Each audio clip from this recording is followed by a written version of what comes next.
Bom, bem-vindos então a este é o curso Um Brasil Sustentável, segunda edição 2020.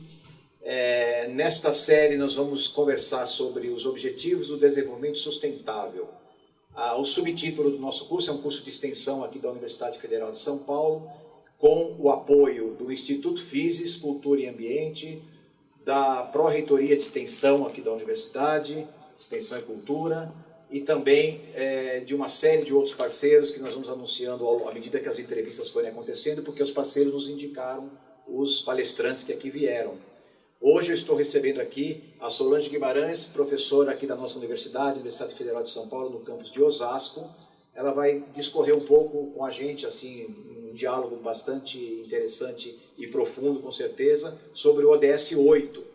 Eu vou tomar aqui a licença de já antecipar a redação principal do ODS 8, que é promover o crescimento econômico, inclusivo e sustentável, emprego e trabalho decente, resumidamente é isso. E também estou aqui com o Aron Belink, que vai discorrer um pouco sobre o ODS 12, que é assegurar padrões de consumo e produção e consumo sustentáveis também, grosso modo é isso.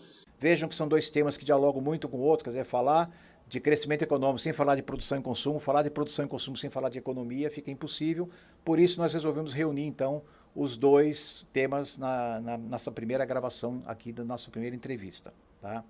A Solange, como eu falei, é da Unifesp e o Aron, ele é consultor na área de sustentabilidade da ABCA, ABC Associados Sustentabilidade, um consultor muito conhecido e muito importante na área de sustentabilidade, um grande amigo de bastante tempo já, a gente acompanha a carreira dele e é uma honra vocês terem aceito o nosso convite. Vou fazer uma primeira pergunta que eu vou fazer como linha de frente de todas as entrevistas que nós vamos ter aqui.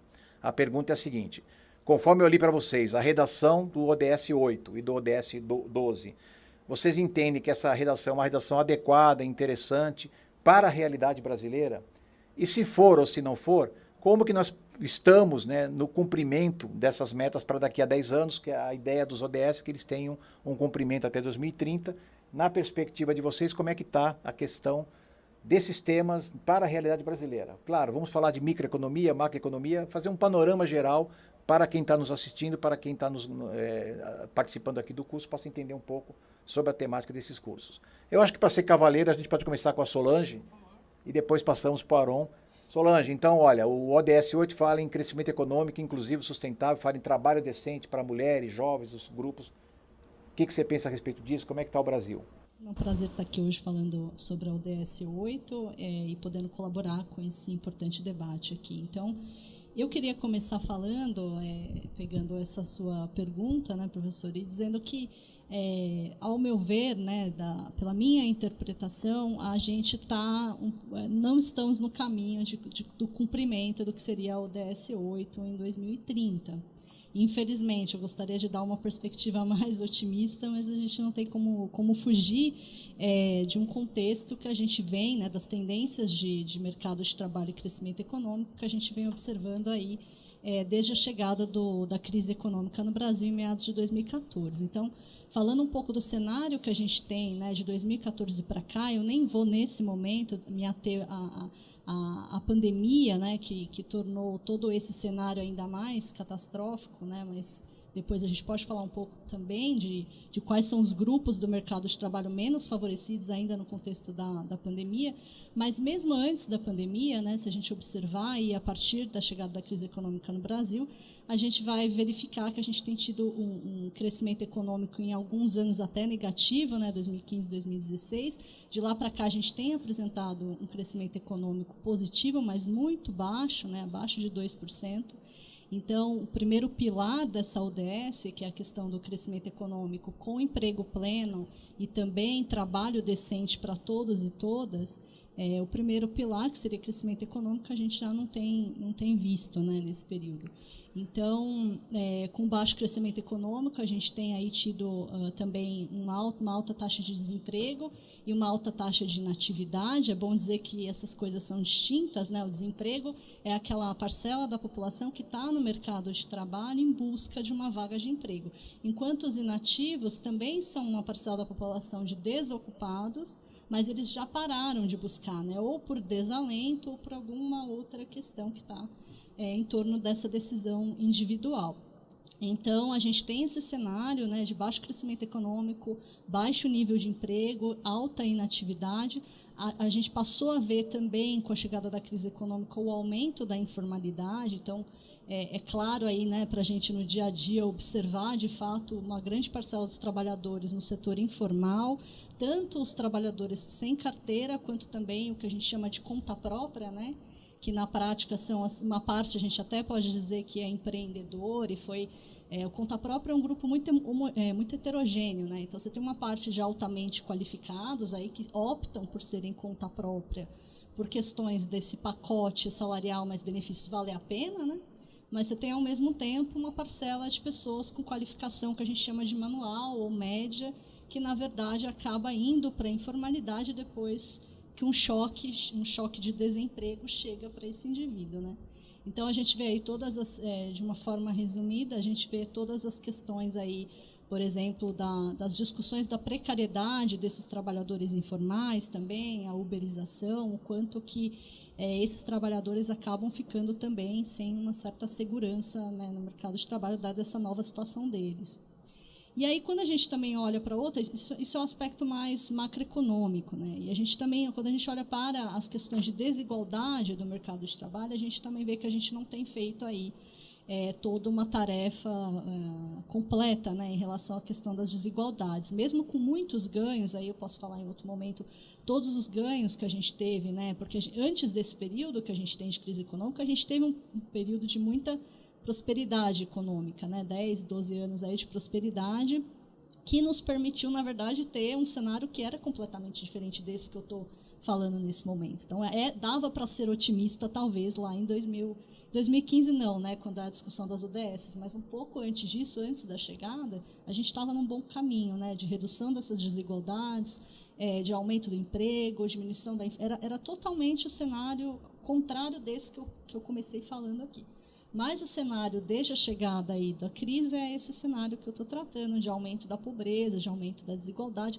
Quando a gente olha para as desigualdades do mercado de trabalho, a gente observa aí que a gente tem grupos muito mais favorecidos no mercado de trabalho, né? Então, se a gente olhar numa ponta, a gente tem os homens brancos com idade média entre 30 e 50 anos, que acabam sendo aqueles que têm melhor acesso, melhor inserção e também melhores condições de permanência nesse mercado de trabalho. Eles sofrem menos choques, né?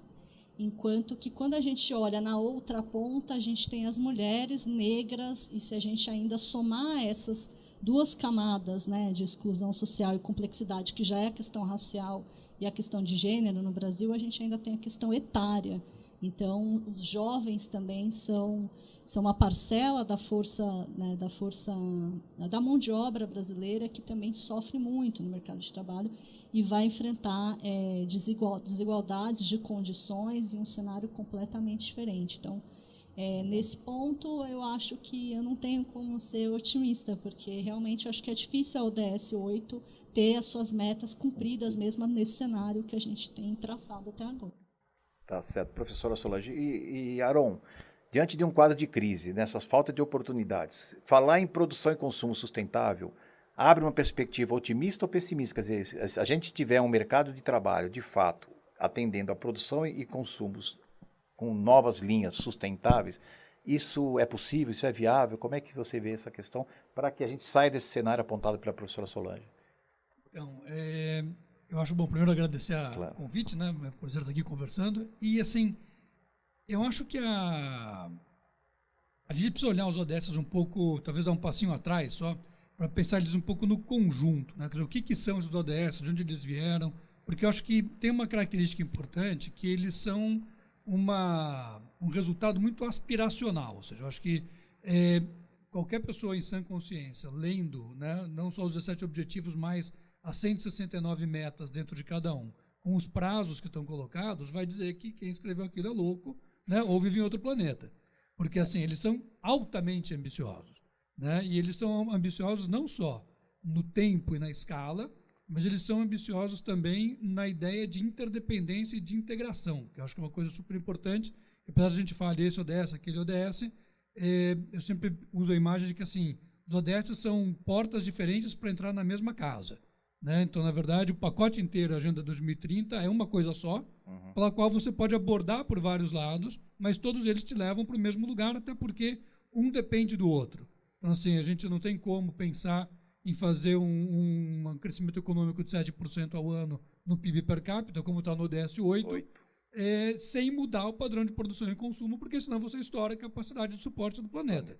Né? Então, assim, alimentar todas as pessoas, se você fizer isso à custa de poluição das águas, à custa de uma devastação da floresta, você vai ter um problema. Se você fizer isso sem igualdade de gênero, você vai ter um outro problema, e sem reduzir desigualdades vai ter um terceiro problema. Então, isso tudo é interligado. Né? Eles são um grande novelo, né? E a gente está procurando diferentes entradas dentro disso. É que nem aquela fábula do elefante, né? Cada cego pega um pedacinho, né? E cada um vai dizer que o elefante é de um jeito. Né? O elefante é uma coluna, o elefante é uma parede, o elefante é uma corda, né? Mas, na verdade, o elefante é o elefante. Então, assim, a gente está olhando o nosso elefante, Agenda 2030, nessa perspectiva. Então, apesar da gente ver que isso tudo é um enorme desafio e fazendo a integridade, o cumprimento dos ODS é uma coisa que seguramente ela não acontece dentro desse horizonte de tempo, eles são muito importantes como um norteador. Então, acho que assim, eu sempre penso os ODS não como uma coisa que a gente deve se frustrar se não conseguir chegar lá, mas que a gente deve levar em conta como um balizador para o nível de ambição que nós temos, para o nível de transformação. Né? E acho que esse, para mim, é o grande valor deles. Então, feita essa ressalva enorme, né? Mas olhando, então, assim, assegurar padrões de produção e consumo sustentáveis aqui para o Brasil. Nós estamos bem longe disso, né? Ainda, seguramente. E se a gente olhar esse objetivo, até tem uma colinha aqui que eu já trouxe aqui, porque não dá para lembrar tudo, as metas dele, né? O que está lá dentro? A primeira é uma coisa chamada o Programa Decenal de Produção e Consumo Sustentável, antigamente era um processo de Marrakech, que chamava, que é uma grande iniciativa engendrada nas Nações Unidas, lá no começo dos anos 2000, para produzir, né, produção e consumo sustentável. Então, só ali já tem uma coisa enorme, então implementar esse programa. Segunda coisa, a gestão e uso eficiente de recursos naturais. Redução dos preços de alimentos em 50%. Gestão integral de resíduos e produtos químicos. Os 3, 4, 5 R's, como a gente fala, da reciclagem. Né? A questão de transparência empresarial e gestão sustentável. As compras públicas sustentáveis. A informação e educação sobre estilo de vida saudáveis. O apoio em ciência e tecnologia para implementar essas coisas todas. Ferramentas de turismo sustentável e gestão de subsídios a combustíveis fósseis. Tudo isso está dentro do ODS 12. Né? E nós, olhando, né, isso daqui, a gente vê que tem muita lenha para queimar, tem muito caminho até chegar nisso. Existe uma iniciativa, interessante até para quem quiser acompanhar, que se chama Relatório Luz da Agenda 2030.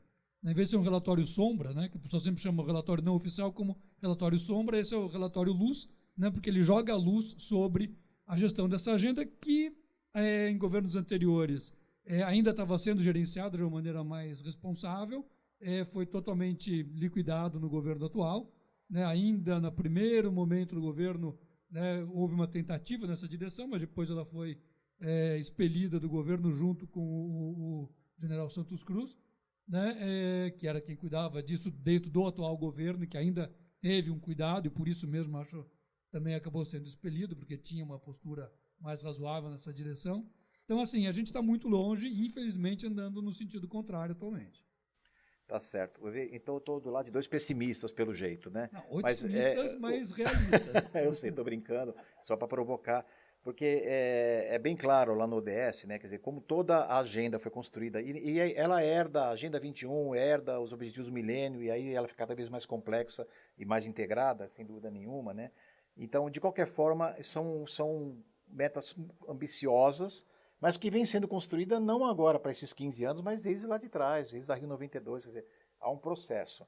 E nesse processo sempre ficou um embate entre a temática da sustentabilidade de certa forma, um empecilho para o crescimento econômico. Essa lenga-lenga, essa ladainha que a gente ouve há tanto tempo, né? Quer dizer, não é possível compatibilizar crescimento econômico, qualidade de vida das pessoas, sem sacrificar de alguma forma a temática ambiental ou a sustentabilidade mais dos ecossistemas e dos recursos naturais.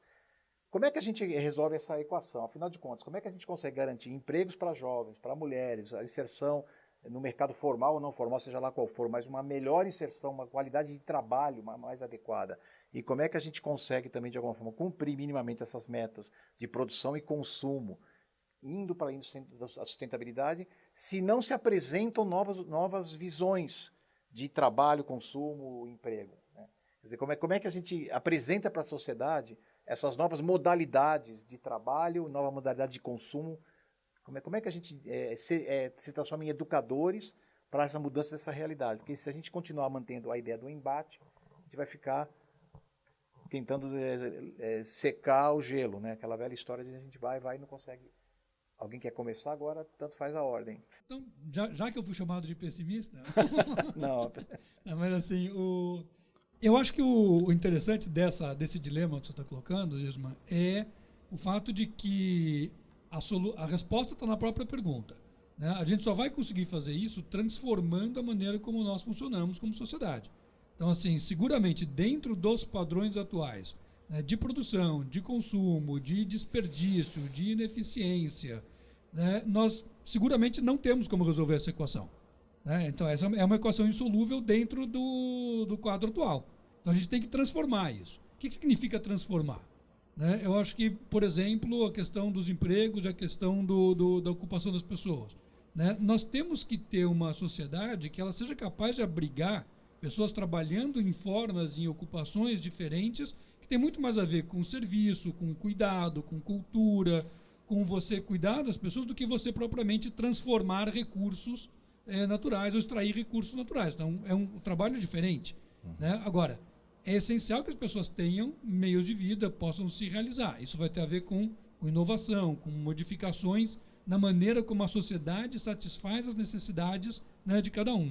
Então, acho que essa mudança de paradigma, ela é o que a gente vai precisar fazer, e onde, né, nós estamos vivendo a questão da pandemia, né, ela nos colocou à frente algumas coisas que mostram muito da irracionalidade da nossa maneira de funcionar hoje e como a gente tem possibilidades, né, tecnológicas e produtivas muito diferentes. Então, assim, as pessoas encontraram, né, estamos aqui no auditório hoje, né, eu demorei 20 minutos, 30 minutos para vir da minha casa, que não é longe. Se eu tivesse vindo a pé, talvez chegasse mais rápido, de bicicleta com certeza, né, mas eu fui vir de carro por conta de não chegar todo suado, não sei o quê, e perde-se um tempo absurdo, cheio de carro na rua, assim, não faz o menor sentido. Então a gente tem que mudar isso. E a gente acha que agora teve um wake-up call doloroso, que a volta ao normal, ela não deve ser uma volta ao que era antes. Ela precisa ser uma volta com a cabeça mais aberta, mais iluminada, para aproveitar outras maneiras da gente viver. Tá certo. Obrigado. Solange, quer falar alguma coisa? Sim, eu concordo plenamente também com a fala do professor Aron, porque eu acho que a mudança de paradigma, eu acho que é uma coisa muito relevante, né? A gente precisa começar, enquanto sociedade, a ver novos caminhos, novas formas de realmente mudar a realidade, principalmente desses grupos excluídos que a gente vê no mercado de trabalho, né? Isso passa também por uma visão nova que a nossa sociedade tem que ter, né, em termos de enxergar, de fato, de uma forma diferente a questão do consumo, a questão do bem-estar. E eu acho que, nesse ponto, é inegável que os 10 a 12 anos que a gente teve aí de melhora das condições no Brasil, seja via crescimento econômico, seja via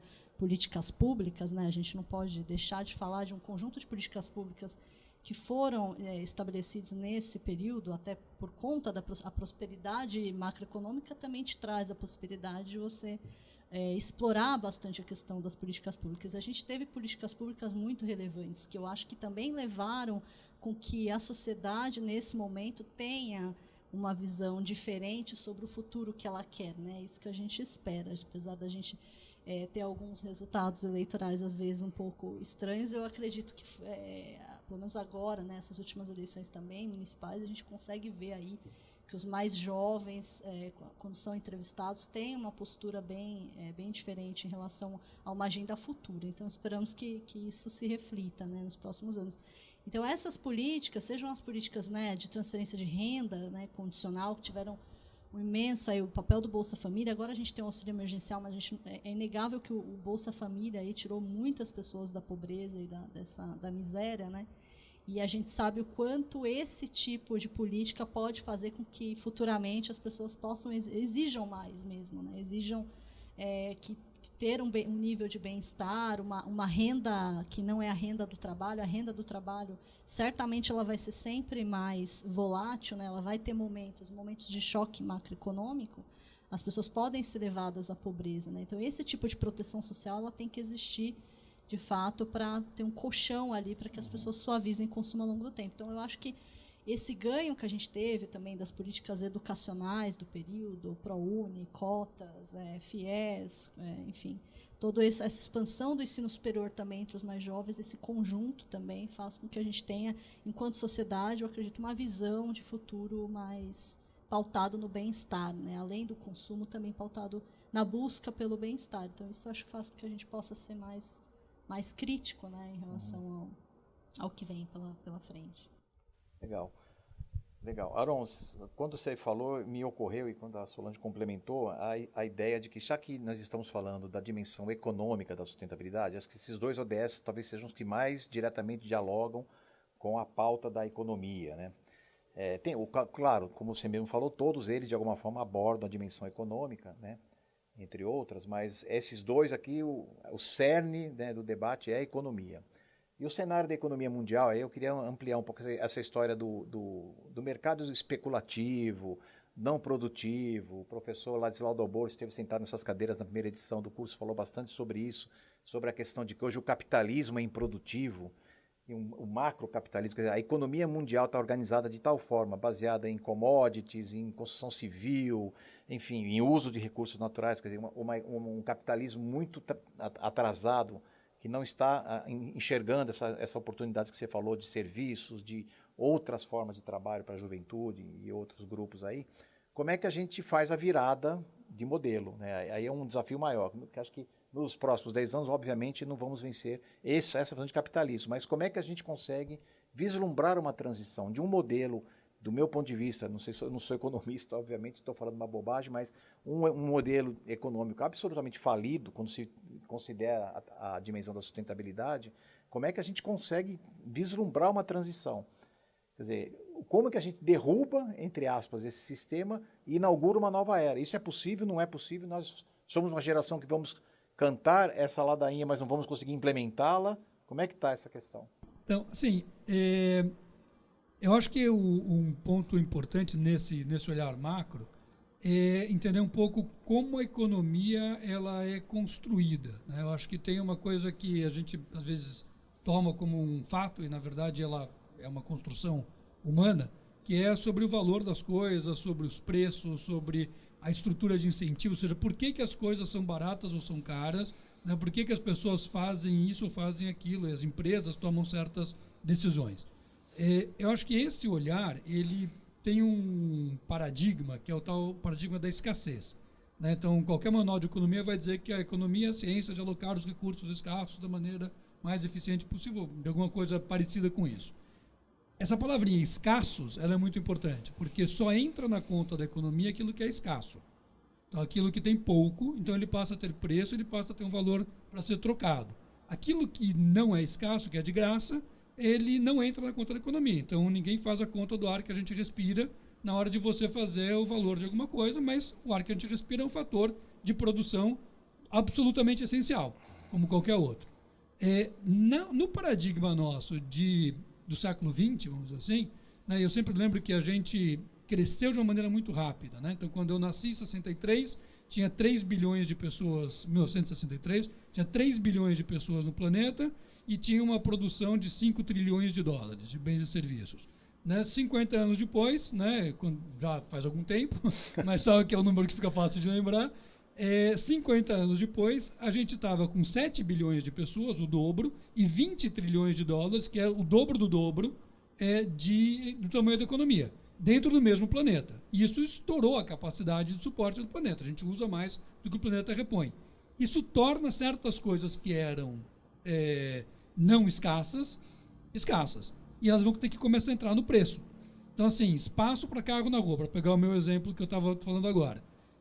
Ninguém se preocupa em cobrar o carro pelo metro quadrado que ele ocupa quando está andando. Mas ele deveria cobrar, porque tem um espaço limitado de rua na cidade. E isso é uma coisa escassa, a gente disputa esse espaço, né? E você troca isso por tempo. Então, assim, alguma maneira isso vai ter que entrar na conta. Assim como passou a entrar na conta a água pura, né? A água acessível, já está entrando na conta os custos de água. Assim como o custo de emissões de carbono. Então, sempre você entendeu que o planeta é capaz de absorver todo o carbono do jeito que a gente emitir.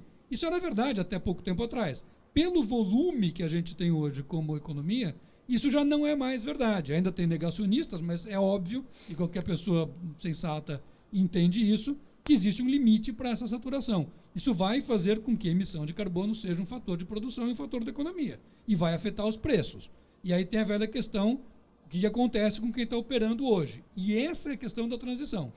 Porque por mais que se enxergue para frente o que está acontecendo, e no macro, no micro, quer dizer, e o meu negócio, e o meu emprego, e eu que sou um trabalhador de mina de carvão, vai fechar a mina porque ela agora não serve mais e eu vou ficar sem emprego. O que eu vou fazer? Então, essa estratégia de transição ela tem que acontecer.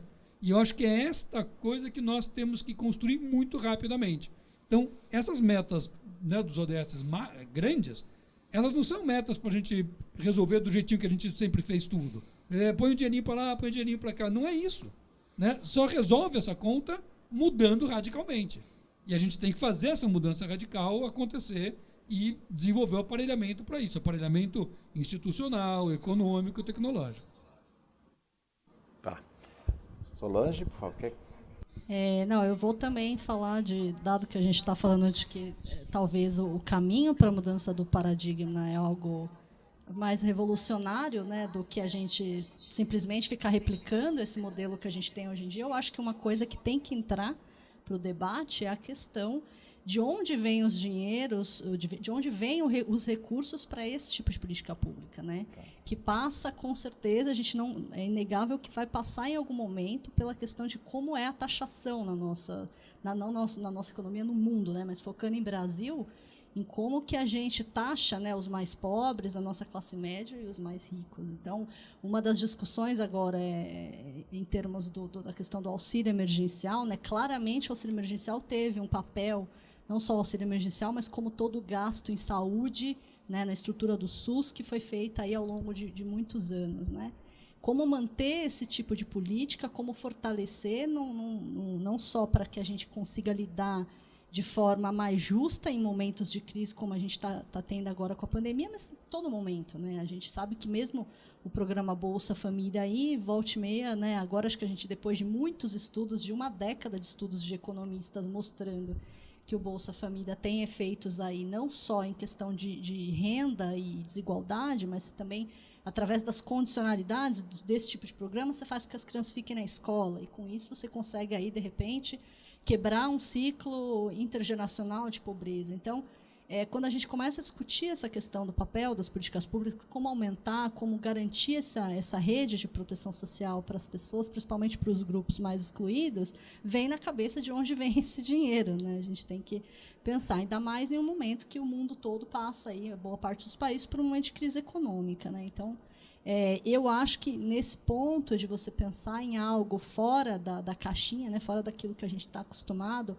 a entender como esse sistema que tem mostrado que ele funciona bem para algumas coisas, mas ele deixa uma parcela da população excluída, né, mesmo quando ele funciona bem, mesmo no período de prosperidade econômica, a gente tinha grupos sociais excluídos. Né, mesmo a questão de gênero, que a gente vê muitos ganhos ao longo do tempo, você ainda não se discute, por exemplo, digamos, o preço sombra, né, que o tempo dedicado ao serviço doméstico das pessoas dentro de casa, o quanto isso é injusto. Né, e isso tem um valor, a gente não remunera, né, a gente não dá um valor para esse tempo do serviço doméstico não remunerado dentro de casa, mas isso tem um valor. Então, uma questão que eu acho que a gente tem que trazer para o debate é que, para continuar com esse tipo de política, fortalecer e aumentar, passa por taxação e passa por mudar o nosso sistema de taxação. Eu não estou falando que aí até uma confusão, né, que se tem nesse debate também. Né? Você vai taxar os mais ricos. Né? A gente não está falando da classe média alta. A gente está falando ali daquele pessoal que está no 1% mais rico da sociedade, que detém boa parte dos recursos no Brasil, mas no mundo. Quando você olha 1% ou 2% da distribuição de renda, esse pessoal detém aí boa parte dos recursos econômicos e passa por uma questão de redistribuição mesmo. Né? Então, taxar para que você tenha recurso para você garantir política pública, e não só política pública. Né? Você também internalizar as externalidades que certos grupos acabam tendo, conforme o exemplo que o professor estava dando, Aron, alguns grupos talvez não paguem por aquilo que eles utilizam na sociedade, né? Da forma que eles deveriam pagar. Então, é isso. Quer dizer, estamos falando de incentivos fiscais para atividades econômicas sustentáveis e talvez taxação para as insustentáveis seja uma parte importante da equação. A questão das cadeias produtivas sustentáveis. Quer dizer, a gente assiste hoje, no Brasil e no mundo, uma série de laboratórios experimentais, pequenas ações ocorrendo, principalmente na Amazônia. Acho que a Amazônia é um bom exemplo disso, de cadeias produtivas de artesanato aqui, turismo sustentável ali, pesca manejada ali, pescadores não sei de onde que também pescam em reservas extrativistas, prestadores de serviços em vários setores. São pequenas cadeias produtivas que têm executado atividades que nós poderíamos classificar como mais sustentáveis. Isso tem ocorrido e tem dado oportunidades para jovens, mulheres, artesãs aqui e ali, pescadores, né, grupos de minorias. Como é que nós podemos dar escala para isso? Quer dizer, existe a possibilidade de dar uma escala, quer dizer, fazer uma economia que consegue ser macro na soma dos micro, quer dizer, várias pequenas cadeias produtivas sustentáveis locais somadas podem promover uma macroeconomia para um país como o Brasil, por exemplo. Isso seria uma alternativa, aliado também à questão da prestação de serviços ecossistêmicos. Quer dizer, quem produz água porque preservou a sua mata na sua produção rural, ali na fazenda que ele tem, uma pequena chácarazinha, produz água, cobra pela água. Essas atividades, pode-se dar escala para isso ou isso é melhor ficar como um complemento da macroeconomia? Eu acho que sim, enquanto algo que tenha que correr de forma paralela também com o aparato do Estado e do dinheiro público. Mas eu acredito sim, eu acho que a gente tem hoje uma agenda na parte mais de microeconometria, né, de microeconomia, que é essa questão de olhar para aquilo que está acontecendo com os indivíduos no nível mais micro mesmo na economia, que é a questão de você avaliar certas políticas mesmo locais, né, que ocorrem. Então, toda a agenda aí das políticas públicas baseadas em evidência. Nesse caso, não precisa nem ser política pública, pode ser uma política organizada aí por uma ONG ou definida ali num aspecto local, regional, pelos próprios indivíduos daquela área. Então, tem muita avaliação mostrando questões positivas em relação a isso. Então, você tem a questão da economia solidária, a questão das cooperativas mesmo, né, cooperativas locais de produção. Eu acho que sim, acho que tem um papel relevante enquanto sobrevivência ali para aquela população daquela região, ou até mesmo em termos do turismo, né, desenvolvimento do turismo. Então, acho que tem algo para ser explorado. A gente precisa de incentivo também, né, do governo em relação a esse tipo de iniciativa. Também passa muito pela questão do crédito. Então, até onde também você tem que tornar viável, né, que esse tipo de cooperativa e de arranjo produtivo local seja sustentável, né? Porque uma coisa, pode surgir ali uma iniciativa, você ter pessoas de fato engajadas, por exemplo, a gente tem aí o exemplo dos catadores, né? Em São Paulo você tem alguns grupos aí, cooperativas de pessoas que recolhem o lixo, levam para reciclagem. Eu acho que isso tem que sim ser incentivado e fomentado, talvez através também desse apoio, né, paralelo com a questão de crédito. Então, acredito que sim, mas acredito que tem que ter um apoio também, porque a gente vê muitas dessas iniciativas e arranjos de economia solidária, às vezes até impulsionados pela universidade, pela academia ou por grupos de intelectuais e tal, que às vezes morre na praia também, né? Morre na praia, às vezes você acaba deixando aquela comunidade ali, às vezes até que estava indo bem desprovida, né, do que podia ter acontecido, até pior, né? Está numa situação pior do que ela estava antes da chegada da solução local ali. Então, acho que sim, mas eu acho que tem que ter bastante... Tem iniciativas que dão certo, claramente, outras que não. E eu acho que passa, de qualquer forma, por um desenho de política pública também para dar suporte ou crédito. Eu acho que, complementando, assim, eu concordo que tem um papel importante esse tipo de iniciativa. Agora, eu acho que, olhando um pouco o macro da sociedade, né, do sistema de produção, um pouco nessa perspectiva, a nossa sociedade ela é altamente urbanizada. E muito do que a gente utiliza são coisas que estão vindo do meio não urbano para o meio urbano, né? Para começar, alimento, água, né? Combustível, tudo isso vem de fora.